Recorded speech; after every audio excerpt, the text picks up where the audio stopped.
इसके बाद आती है व्यंजन संधि। व्यंजन संधि, व्यंजन के बाद किसी स्वर या व्यंजन के आने से उस व्यंजन में जो भी परिवर्तन होता है उसे व्यंजन संधि कहलाता है। वाग प्लस ईश वागीश, सत प्लस चरित सच्चरित। तो इसमें क्या है, उपयुक्त उदाहरण में क प्लस ई व्यंजन प्लस स्वर है, त प्लस च व्यंजन प्लस व्यंजन तथा ई प्लस स स्वर प्लस व्यंजन का योग होता है तो उत्पन्न विकार उत्पन्न होता है। इसके आधार पर व्यंजन संधि को 3 भागों में बांट सकते हैं। व्यंजन एवं स्वर का योग जैसे दिक् प्लस विजय दिग्विजय, स्वर एवं व्यंजन का योग जैसे दिक् प्लस विजय दिग्विजय, अ प्लस छादन आच्छादन। व्यंजन एवं व्यंजन का योग जैसे सत प्लस जन सज्जन। व्यंजन संधि के नियम किस प्रकार, किसी भी वर्ग का पहला अक्षर अपने वर्ग का तीसरा अक्षर हो जाता है, अर्थात क आने पर, ग च आने पर, ज ट आने पर, ड त आने पर, द प आने पर ब बन जाता है। जैसे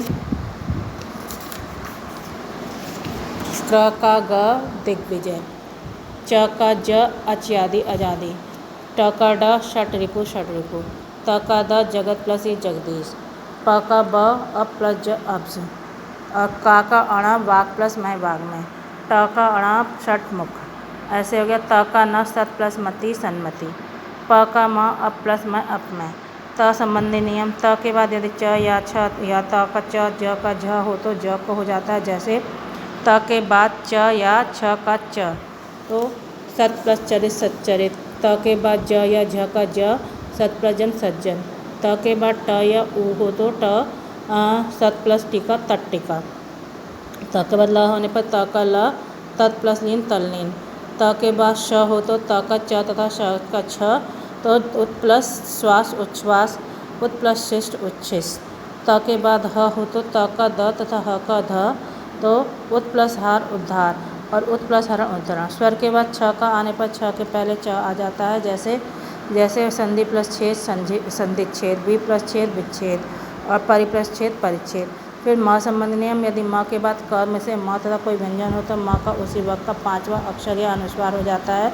वृद्धि से बचने के लिए आजकल पंचम वर्ण के बदले अनुस्वार का ही प्रयोग प्रचलन है। सम प्लस वर्ण संपूर्ण और सम प्लस जीवनी समजीवनी और सम प्लस चय संचय। इसके बाद म के बाद यदि म वर्ण आता है तो म द्वित म हो जाता है। सम प्लस मिश्रण सम्मिश्रण।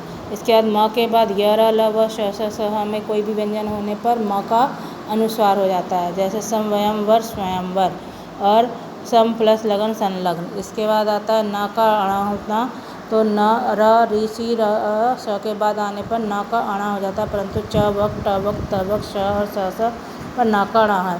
जैसे हर प्लस न हरण और प्र प्लस मान प्रमाण और विष प्लस नु विष्णु।